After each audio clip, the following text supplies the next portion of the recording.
क्या किसी दस्तावेज के अंतर्वस्तु को हम मौखिक रूप से प्रूफ कर सकते हैं या किसी दस्तावेज में लिखित हुई चीज को हम किसी अन्य माध्यम से साबित कर सकते हैं?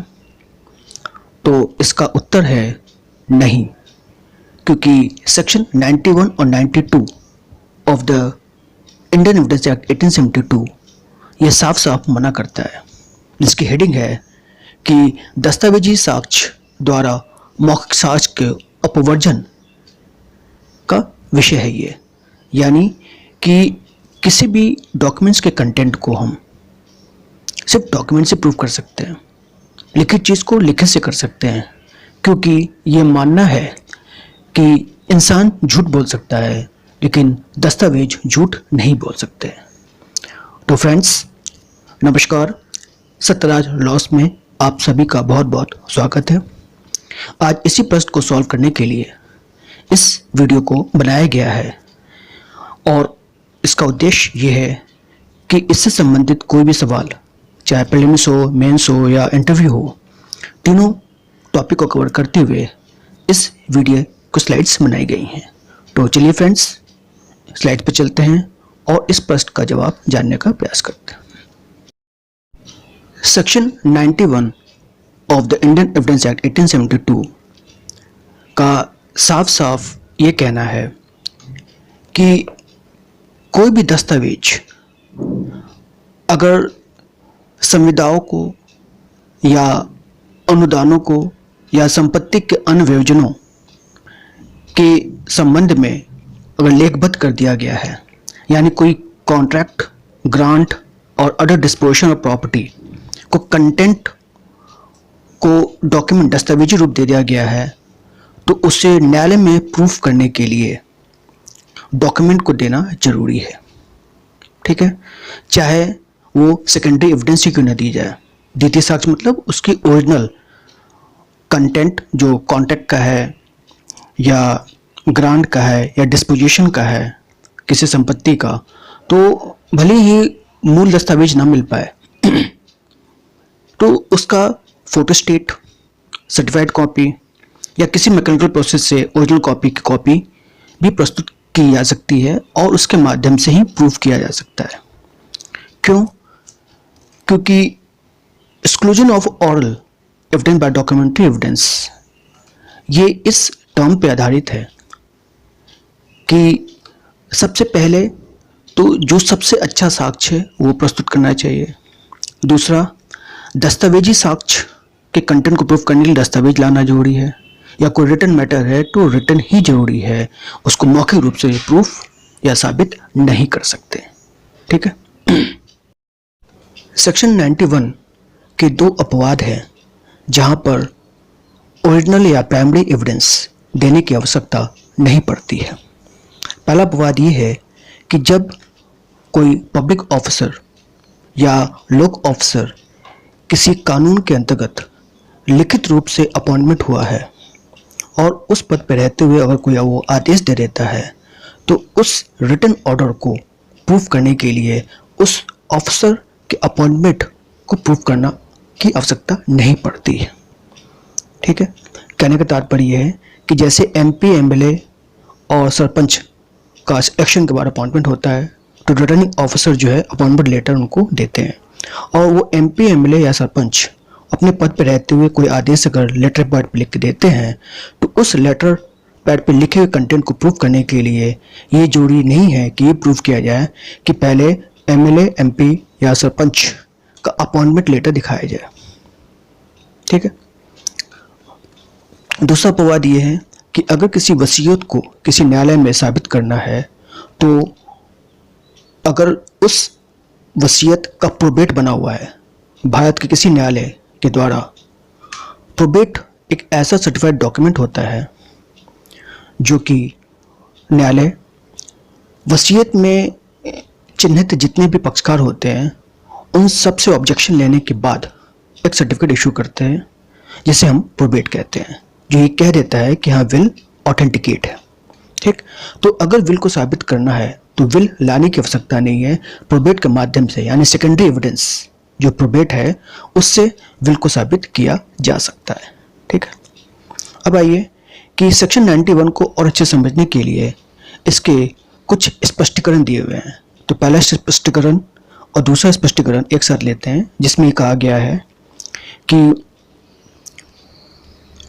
जहां की एक से अधिक मूल है वहां केवल एक मूल साबित करना आवश्यक है। यानी कि जहां पर ओरिजिनल डॉक्यूमेंट्स के कई पार्ट बने हुए हैं तो उसमें से कोई एक डॉक्यूमेंट के माध्यम से हम सारे डॉक्यूमेंट को प्रूव कर सकते हैं। इसको उदाहरण से समझ सकते हैं कि जो कि अगले स्लाइड में दिया हुआ है।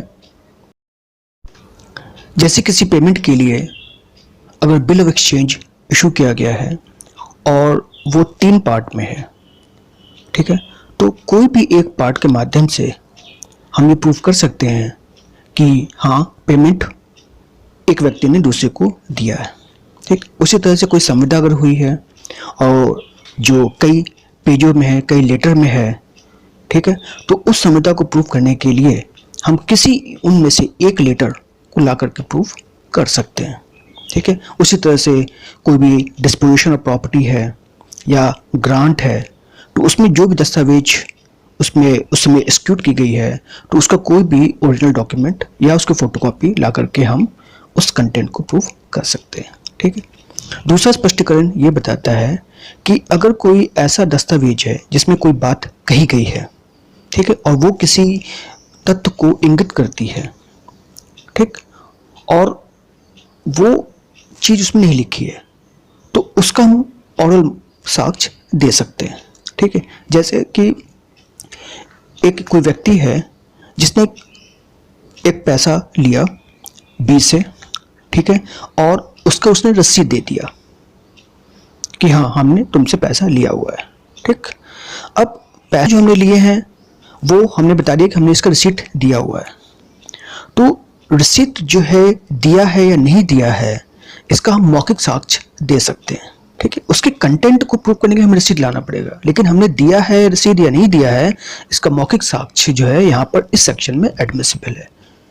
ठीक है, लेकिन उसके कंटेंट को नहीं, कंटेंट लाने के लिए हमें रिसीट का फोटोकॉपी या ओरिजिनल रिसीट लाके दिखाना पड़ेगा। ठीक, सेक्शन 92 उन परिस्थितियों का जिक्र करता है जहां पर मौखिक साक्ष्य हम दे सकते हैं। कहने का तात्पर्य है कि सेक्शन 91 तो ये कहता है कि जहां पर कोई संविदा हो, ग्रांट है या अदर डिस्पोजिशन ऑफ प्रॉपर्टी से संबंधित टर्म्स को डॉक्यूमेंट में रिटन फॉर्म में कन्वर्ट कर दिया गया है, तो उस कंटेंट को प्रूव करने के लिए हमें डॉक्यूमेंट ही पेश करना पड़ेगा, भले ही प्राइमरी हो या सेकेंडरी हो। ठीक है, यानी कि कॉन्ट्रैक्ट, ग्रांट और डिस्पोजिशन ऑफ प्रॉपर्टी से संबंधित कंटेंट को प्रूव करने के लिए या उसमें खंडन करने के लिए या उसमें फेर फार करने के लिए, जोड़ने या घटाने के लिए हमें हर कीमत पर उसके ओरिजिनल डॉक्यूमेंट्स या उसका सेकेंडरी एविडेंस के माध्यम से ही हमें प्रूव करना पड़ेगा या जोड़ घटा सकते हैं। ठीक है, लेकिन सेक्शन 92 में 6 प्रोवाइजो दिया हुआ है, 6 अपवाद है जहां पर हम उनके कंटेंट को प्रूव करने के लिए मौखिक साक्ष्य भी दे सकते हैं। ठीक है, पहला अपवाद है कि कोई ऐसा तथ्य किसी करार में सम्मिलित किया गया है जो कि पूरे दस्तावेज को इनवैलिडेट करता है, अवैध घोषित करता है, या फ्रॉड या इंटिमिडेशन या इलीगलिटी, गैर कानूनी, या उसका पालन होने की संभावना नहीं है, या जिस पक्षकारों ने किया वो कैपेबल नहीं थे। ठीक है, या जो प्रतिफल एक कॉन्ट्रैक्ट में होता है वो ठीक से नहीं दी गई थी, या फैक्ट, तथ्य या कानून के मिस्टेक करते हुए वो संविदा बनाई गई।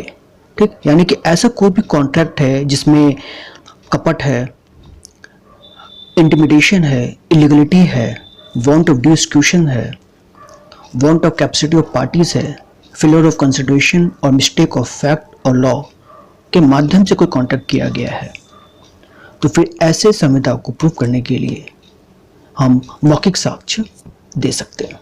ठीक है।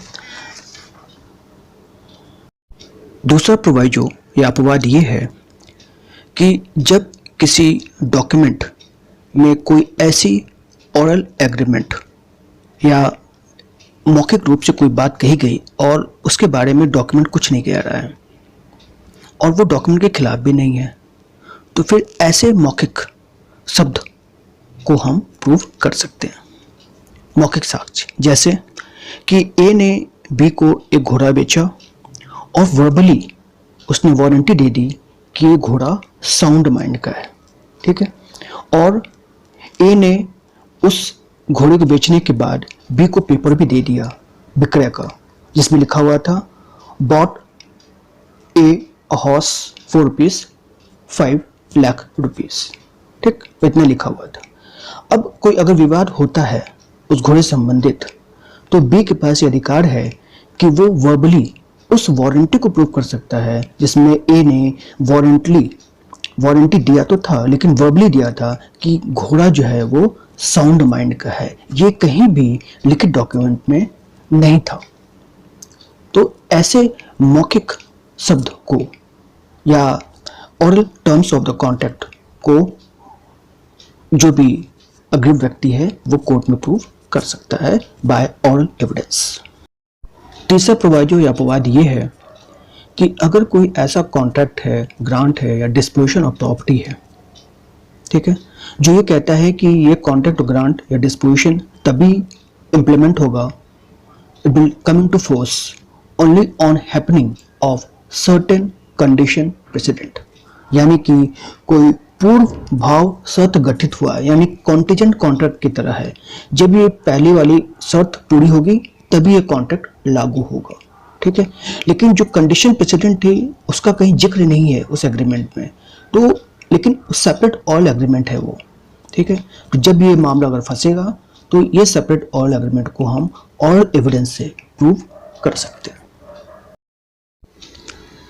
चौथा प्रोवाइजो या अपवाद ये है कि अगर किसी कॉन्ट्रैक्ट, ग्रांट या डिस्पोजिशन ऑफ प्रॉपर्टी में कोई ऐसा सब्सिक्वेंट ऑल एग्रीमेंट इंक्लूड हो जाता है जो कि कॉन्ट्रैक्ट का ही टर्म्स से मैच कर रहा है, ठीक है, तो वो उसके लिए हम ऑल एविडेंस दे सकते हैं। ठीक है। बस कंडीशन ये है कि अगर वो रजिस्टर्ड हो गया है, ठीक है, अगर डॉक्यूमेंट रजिस्टर्ड है तो, और वो जो ऑल कंटेंट है of the agreement it is to the according to the terms of the original documents, तो हम उसे प्रूव कर सकते हैं। ठीक। तो इसलिए एपेक्स कोर्ट ने ये निरंजन कुमार वर्सेस ध्यान सिंह में हेल्ड किया है कि अगर कोई रजिस्टर्ड डॉक्यूमेंट है और उसके टर्म्स को हम मॉडिफाई करना चाहते हैं या रद्द करना चाहते हैं और भले ही रजिस्टर्ड हो गया है या कोई मॉडिफिकेशन करना चाहते हैं रजिस्ट्रेशन होने के बाद, तो हम उस ऑल एग्रीमेंट को ऑल एविडेंस से मॉडिफाई या रिसेंट कर सकते हैं, प्रोवाइडेड कि वो जो ऑल एग्रीमेंट है it must form the part of the content of document. ठीक है। दूसरा है नेक्स्ट है प्रोवाइजो 5, जो कि कहता है कि अगर कोई यूसेज और कस्टम, प्रथा और रीत से संबंधित कोई इंसिडेंट है, उसका कॉन्ट्रैक्ट बना हुआ है, ठीक है, तो और जो एग्रीमेंट हुआ है उसमें ये चीज़ का जिक्र नहीं है, लेकिन वो custom usages it is the part of the agreement और उसका ऑल एग्रीमेंट हुआ है, लिखित नहीं है, तो ऐसे और यूसेज और कस्टम को भी हम ऑरली प्रूव कर सकते हैं। ठीक। आखिरी प्रोवाइजो है प्रोवाइजो 6 ऑफ द सेक्शन 92, जो ये कहता है कि कोई भी फैक्ट है, ठीक है, और उसे प्रूव करने के लिए हमें जो डॉक्यूमेंट की जो लैंग्वेज है उसको प्रूव करना जरूरी है। ठीक है। क्योंकि उस लैंग्वेज से ही किसी तथ्य को साबित किया जा सकता है। तो इसके लिए सेक्शन 49 और सेक्शन 98 को हमें देखना पड़ेगा, जहाँ पर लैंग्वेज का जिक्र किया हुआ है। ठीक है। तो ऐसे कंटेंट जहाँ पर वो लैंग्वेज से निर्भर करता है, तो फिर ऐसे कंटेंट को पढ़ने के लिए, जिससे कि उस कैरेक्टर को, जो कैरेक्टर उसमें उस डॉक्यूमेंट में लिखा हुआ है, उसको अच्छे से समझा जा सके और उसे प्रूव किया जा सके। तो ऐसे लैंग्वेज को प्रूव करने के लिए हम ऑल एविडेंस का इस्तेमाल कर सकते हैं, जिससे कि जो एग्रीमेंट जो रिटन फॉर्म में है उसको सही ढंग से साबित किया जा सके। ठीक है। अच्छा, अब एक आपके सामने एग्जाम्पल दिया हुआ है जो कि सेक्शन 92 के एक्सेप्शन 1 से संबंधित है, जिसमें कहा गया है कि ए और बी के बीच में एक कॉन्ट्रैक्ट होता है कि जिसमें एक माइंस यानी खदान देने की बात होती है बी को किसी टर्म्स पे, यानी कुछ समय के लिए दिया जाता है, और उससे संबंधित जो लेन देन है, कंसिडरेशन, मानी बात है, जो अगर संविदा हुई है तो उसका प्रतिफल होना चाहिए। वो प्रतिफल जो सिग्नेचर की गई है वो मिसरिप्रेजेंटेशन के अंतर्गत बी से की गई है, यानी कि वास्तविक मूल्य कुछ और था और जो साइन कराया गया वो कुछ और ही वैल्यू थी। ठीक है। तो अब ऐसे में अगर कोई एग्रीमेंट साइन करा दी जाती है मिसरिप्रेजेंटेशन करके, फ्रॉड करके, इलीगलिटी करके, या किसी प्रकार का एरर करके, कंसेंट, फ्री कंसेंट अगर नहीं है उस कॉन्ट्रैक्ट में, तो उस अनफ्री कंसेंट को प्रूव करने के लिए विक्टिम से, जो विक्टिमाइज हुआ है, उसे हम ये परमिट करते हैं कि वो ऑरल एविडेंस से अपनी बात को साबित करे।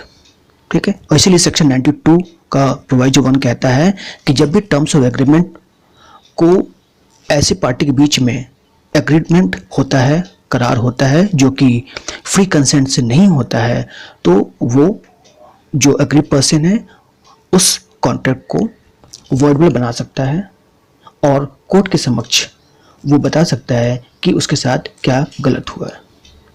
ठीक है। और इसके लिए वो ऑल एविडेंस के माध्यम से भी अपने बात को कह सकता है। सेक्शन 99 कुछ रिस्ट्रिक्शन लगाता है उन व्यक्ति के ऊपर कि वास्तव में ऐसा डॉक्यूमेंट कौन व्यक्ति दे सकता है जो ऑयल एग्रीमेंट से संबंधित साक्ष्य देना चाहता है। ठीक है। तो इसमें सेक्शन 99 ये कहता है कि जो भी नेसेसरी पार्टी है, जो पक्षकार है या उसके रिप्रेजेंटेटिव के सिवाय, याद रखिएगा, नेसेसरी पार्टी या रिप्रेजेंटेटिव के अलावा कोई अन्य व्यक्ति है वही ऑयल एग्रीमेंट से संबंधित डॉक्यूमेंट दे सकता है, खासकर तब जब content of document is in dispute या फैक्ट एंड इशू। ठीक है। अब आपके सामने एक एग्जाम्पल है, देखिएगा कि ए और बी के बीच में एक कॉन्ट्रैक्ट होता है इन राइटिंग कि बी जो है वो ए को सर्टेन कॉटन देगा on payment of certain amount. ठीक है। एट द सेम टाइम उसी समय जो है ये भी एक ऑयल एग्रीमेंट होता है कि जो है जो बी जो बेच रहा है अपना कॉटन, वो 3 महीने का उधार जो है वो ए को देगा, यानी कि जो कॉटन दे रहा है वो 3 महीने तक बैलेंस रहेगा, 3 महीने के अंदर पेमेंट करना होगा। ये ऑयल एग्रीमेंट कहीं लिखा नहीं है। ठीक है। नाउ अब ये जो है, जो ऑयल एग्रीमेंट के अंतर्गत ये कहा गया 3 महीने तक उधार हम रखेंगे, उसके 3 महीने तक आप पेमेंट कर सकते हो, ये जो है किसी तीसरे व्यक्ति यानी सी, अब सी व्यक्ति हो सकता है कि ये स्टोर कीपर हो सकता है, या तो थर्ड पार्टी जिसका इंटरेस्ट अफेक्ट हो रहा है 3 महीने तक, अगर उसे कॉटन नहीं मिला तो, डिलीवर नहीं हुआ तो। ठीक है। तो यानी कि सी एक ऐसा थर्ड व्यक्ति जो नेसेसरी पार्टी नहीं है, वो ये साक्ष्य देगा कि हाँ, जब ए और बी के बीच में जो कॉटन सेल का कॉन्ट्रैक्ट हुआ था तो उसमें ये बात मौखिक रूप से कही गई थी कि 3 महीने के तक या 3 महीने के अंदर आपको पेमेंट करना है, आपको इमीडिएट पेमेंट नहीं करना है। ठीक है। तो ये इमीडिएट पेमेंट करना है नहीं करना है, इसका मौखिक साक्ष्य जो है ए बी नहीं देगा बल्कि सी देगा। अब आपके समक्ष सेक्शन 91, सेक्शन 92 का डिफरेंशिएशन किया हुआ है टेबुलर फॉर्म में। ठीक है। तो सबसे पहले देखिए, सेक्शन 91 में जो है ऐसी चीज़ का जिक्र करता है जो कि किसी भी प्रकार का दस्तावेज क्यों ना हो, ये हर दस्तावेज पे लागू होता है। ठीक है। और ये पार्टी के बीच में तो होता ही होता है, इसका इफेक्ट स्ट्रेंजर जो डॉक्यूमेंट से संबंधित है उस पर भी लागू होता है, यानी कि कोई भी व्यक्ति जो जो नेसेसरी पार्टी नहीं है वो भी ऐसे मामलों में और एविडेंस दे सकता है, बशर्ते उस प्रोविजन को, उस शर्त को फॉलो करना पड़ेगा जो कि सेक्शन 99 में दिया हुआ है। ठीक है, सेक्शन 92 है, ये सिर्फ पक्षकारों के बीच में लागू होता है और उसके लीगल लिमिटेटिव्स को। ठीक, और इसीलिए सेक्शन 92 जो है ये कहा जाता है कि it is a supplement of section 91, यानी 90 और 92 एक कंप्लीट सेक्शन है related to the document, specially such document जो कि फैक्ट एंड इशू है या डिस्प्यूटेबल है। ठीक, दूसरा अंतर क्या है कि 91 में डॉक्यूमेंट की पहचान होती है, यानी कि डॉक्यूमेंट से संबंधित पहचान को स्थापित करता है। ठीक है, 92 जो है उस दस्तावेज को और कॉम्प्रिहेंसिव, डिटेल या विस्तृत रूप से उसके पहचान को पुख्ता करता है। ठीक, तीसरा अंतर क्या है कि सेक्शन 91 में 2 अपवाद है और सेक्शन 92 में 6 अपवाद दिया हुआ है। ठीक, अब आइए, सेक्शन 91 जो है ये ऐसे दस्तावेज को इंडिकेट करता है जो यूनिलैटरल यानी सिंगली बना हुआ है, या बायलैटरल या ट्रिपिटाइट यानी कि 2 व्यक्तियों के बीच बना हो, 3 व्यक्ति के बीच में बना हो, या सिंगल किसी व्यक्ति, एक व्यक्ति ने बनाया हो, उन सारे डॉक्यूमेंट को भी कंसिडर करता है। ठीक है, लेकिन सेक्शन 92 जो है ये ऐसे डॉक्यूमेंट को एम्फेसिस करता है, इंडिकेट करता है जो कि बायलैटरल है, यानी कि हमेशा 2 व्यक्तियों के मध्य वो दस्तावेज का प्रतिपादित हुआ हो, यानी स्क्रूशन हुआ हो। ठीक है, यानी कि यूनिलैटरल और ट्रिपिटाइट यानी 3 लोगों के बीच में या सिंगली को डॉक्यूमेंट अगर किसी ने इशू कर रखा है तो उस पर 92 लागू नहीं होता है। 92 ऐसे दस्तावेज पर लागू होता है जो 2 लोगों के मध्य क्रिएट किया गया हो या 2 लोगों के बीच में करार की गई हो। ठीक है, तो फ्रेंड्स ये है मुख्य अंतर, और इसके माध्यम से हमने एक ये बताने का प्रयास किया है कि जब भी कोई दस्तावेज, किसी प्रकार का दस्तावेज हो, चाहे यूनिलैटरल हो, बायलैटरल हो या ट्रिपिटाइट हो या और उससे अधिक हो, तो ऐसे दस्तावेज जब में कोई डिस्प्यूट, उसके कंटेंट्स ऑफ डॉक्यूमेंट से डिस्प्यूट पैदा हो जाए, फैक्ट इशू हो जाए, खासकर जब कोई चीज़ प्रूव करना हो और कंटेंट ऑफ डॉक्यूमेंट जो है वो कंप्लीट नहीं है अपने आप में, ना तो एक्सप्लेन कर पा रहा है कि what is the fact and issue, तो ऐसे में आपको सेक्शन 91 के हिसाब से सिर्फ डॉक्यूमेंट ही प्रूव कर सकते हैं, यानी डॉक्यूमेंट चाहे प्राइमरी हो चाहे सेकेंडरी हो, उसके माध्यम से किसी कंटेंट डॉक्यूमेंट को प्रूव कर सकते हैं। ठीक, सेक्शन 92 जो है और एलोबरेट करता है कि अगर किसी कंटेंट और डॉक्यूमेंट को आपको प्रूव करना है और वो उसमें वर्ड नहीं लिखी हुई है तो आप ऑल एविडेंस भी दे सकते हैं। किस अंतर्गत? ओनली अंडर 6 प्रोवाइजो, यानी जो 6 अपवाद 92 में दिए हुए हैं उसी में आपको ऑरल एविडेंस देना होगा। अन्यथा इन 6 प्रोवाइजो को छोड़ दिया जाए तो जितने भी डॉक्यूमेंट है उसके कंटेंट को प्रूव करने के लिए डॉक्यूमेंट की ही आवश्यकता पड़ती है, किसी और माध्यम से आप उसे प्रूव नहीं कर सकते। ठीक, that's it. Thanks for watching this video. अगर वीडियो पसंद आया तो please like, share and subscribe करिए। अगले वीडियो पे हम नए प्रश्न के साथ आपके समक्ष प्रस्तुत होंगे। तब तक के लिए जय हिंद, वंदे मातरम।